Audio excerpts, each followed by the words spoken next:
Bayangkan, di dunia serba digital ini, semua alatnya tiba-tiba menjadi tidak responsif. Seperti ketika kita menghidupkan HP ini, memerlukan waktu hingga setengah tahun. Lama. Atau contoh lainnya, seperti airbag di mobil yang tidak peka.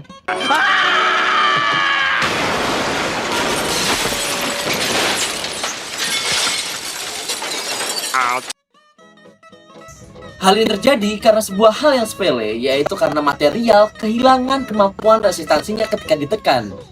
Nah, faktor ini disebut dengan faktor piezoresistif. Jadi, selama 10 menit ke depan, saya Gadang Witohayu dan rekan satu tim saya akan membahas fenomena ini, yaitu fenomena piezoresistif. Piezoresistif merupakan sebuah konsep di mana nilai resistansi sebuah material akan berubah ketika mendapatkan gaya eksternal. Jadi apabila sebuah material ditekan, ditarik, atau dibengkokkan, nilai resistansinya pasti akan berubah. Nah, apabila kita membicarakan masalah semikonduktor, teman-teman, nilai resistansinya bakal berubah dan berekor pada sifat elektronismenya yang sedikit berubah. Pita energi berubah. Elektron dan hole-nya akan bergeser hingga mengakibatkan perubahan resistansi di material semikonduktor. Oke, berikutnya ada rumus matematis pada materi piezoresistif pada silikon. Sebelumnya perkenalkan, nama saya Akmal Rizky Maulana dengan NIM 21060124130 110. Oke, rumus pertama ada rumus stres, di mana O sama dengan F per A. O merupakan stres, F merupakan gaya, dan A merupakan luas penampang. Rumus berikutnya ada rumus strain, yaitu epsilon sama dengan delta L per L, di mana epsilon melambangkan strain atau tegangan, delta L merupakan perubahan panjang, dan L merupakan panjang awal. Next, ada rumus perubahan resistivitas akibat piezoresistive effect, di mana dirumuskan dengan delta rho per rho sama dengan pi kali tau. Di mana delta rho merupakan perubahan resistivitas, rho merupakan resistivitas awal, pi merupakan piezoresistive coefficient, dan tau merupakan stres. Untuk nilai dari koefisien piezoresistif itu bergantung pada dua hal, yaitu arah kristal dan jenis dopannya. Lalu ada rumus perubahan resistansi akibat stres, di mana dirumuskan dengan delta R per R sama dengan pi dikali tau. Delta R merupakan perubahan resistansi, R pi merupakan koefisien piezoresistif, dan tau merupakan stres. Berikutnya ada rumus Gauss faktor, dilambangkan dengan GF, dan dirumuskan dengan delta R per R dibagi dengan epsilon, di mana delta R merupakan perubahan resistansi, R merupakan resistansi awal, dan epsilon merupakan strain. Untuk logam memiliki nilai GF yaitu mendekati 2, dan juga untuk silikon piezoresistif memiliki GF yang ada di rentang 50 hingga 200.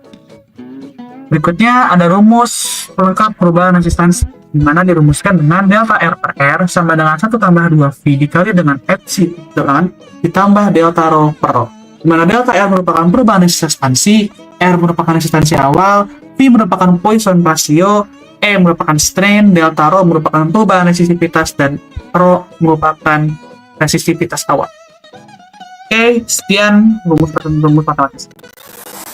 Kita baru saja membahas efek piezoresistif, bagaimana stres dapat mengubah resistansi.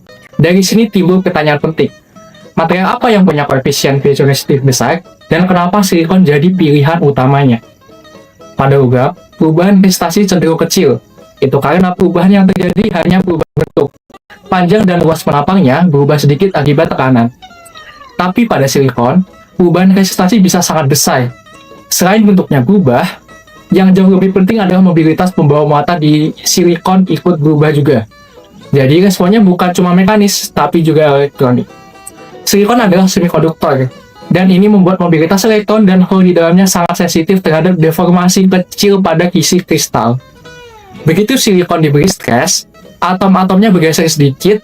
Pergeseran kecil ini sudah cukup untuk membuat elektron dan hole bergerak lebih lambat atau lebih cepat. Efek ini paling kuat pada P-type silikon, karena perubahan pada hole mobility jauh lebih besar dibanding pada logam. Inilah penyebab utama kenapa resistansi silikon berubah dengan drastis ketika dikenai gaya. Stres mekanik juga mengubah bentuk band struktur silikon, baik pita konduksi maupun pita valensi. Ketika bentuk pita berubah, hubungan energi dan momentum kairik ikut berubah. sehingga mobilitasnya ikut berubah. Jadi bukan hanya fisik silikon yang berubah, tapi sifat elektriknya pun ikut bertransformasi. Besarnya sensitivitas ini bisa dilihat dari koefisien piezoresistifnya. Pada p-type silikon, nilainya sangat besar, bahkan puluhan hingga ratusan kali lebih besar dibanding bahan logam.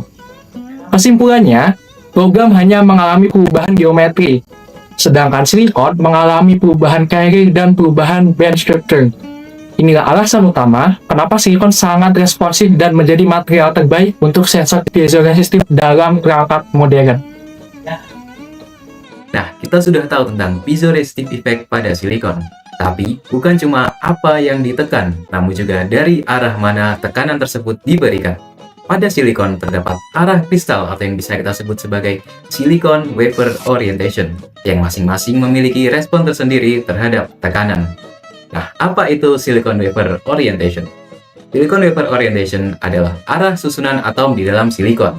Silikon memiliki struktur kristal yang sangat teratur, yang polanya dapat diidentifikasi dalam beberapa arah tertentu.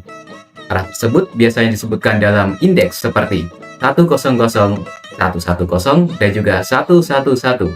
Masing-masing orientasi ini menunjukkan arah kristal yang berbeda, yang artinya konfigurasi atom, jarak antar atom, serta kepadatan atomnya juga berbeda. Nah, apa pengaruhnya terhadap piezoresistive effect?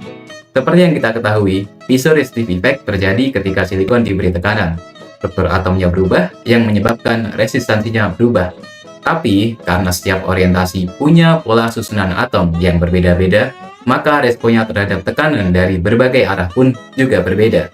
Hal inilah yang membuat tiap orientasi memiliki koefisien piezoresistif yang berbeda, sehingga karakteristiknya pun berbeda pula.